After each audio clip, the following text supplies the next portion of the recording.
sarany tantara folo taona lasa mieritseritra tenikasa no avy avamy lasa tafaraka teny bantsolo ta tsisy fapakalaky teny ambony maiky ny fanaiky tsy amin'ny fanakitra vangy teny tanana langilangy tsisy nanaiky tsisy taraiky miery teny amin'ny tanàna ny alika fa te anaiky tsamaiky de tonga ary ny andiany fa iny diany teny amin'ny lalana foana mandrapiongotra faladiany tafiditra tamin'le fotom-pisainana hoe no mone no problème tsy nila vola mozika fa nila tandem de misy anay système tsy nila barème yo de niodina teniny son fazo efa tsy omboka pila ta teorina nisy jolatariany le mena bila masony angambakila tsy nahita fa sainy tao ambany ngorodina ventsitany failozany maminany de sainy tsy miady zay ariny tena tsy miady ba efa kelika fa idio ary mifafady le findrisy jetyloko sanatsony rainody sahady teny lehibe ny ankizy zay efa ray-pianakaviana fa nentina mozika ny fiainana lagna fankofina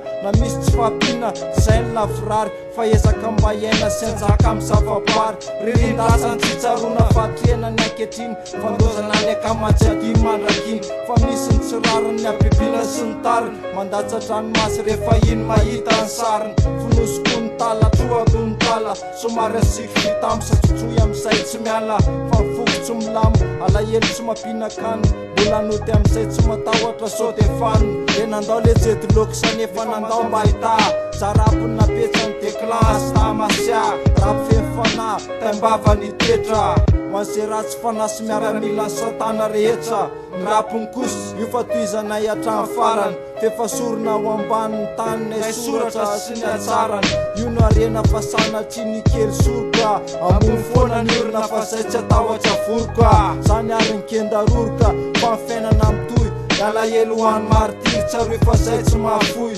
sitrana ny ratsa tsy mety takona ny fery mitoty sy ny tsinitsainao fa mbola mistery mifanatsy fery fa miandry anay ihany akoatrany any alahy jetyloko sa miandry anay fa zay kosa mbola ety ambany fa zay namonika nafaty fiterany sabatsy ny hely fa ry mirehetra avy efa miandry ny fanahy sy ny avery mifomitepo ianao raha mbola olombelo misy ento nefa kaza malahelo remanento anohan'ny alahelo fomitepo satria mbola olombelo fomitepo raha mbola olombelo misy ento nefa kaza malahelo remanento anohan'ny alahelo fomitepo satria mbola olombelo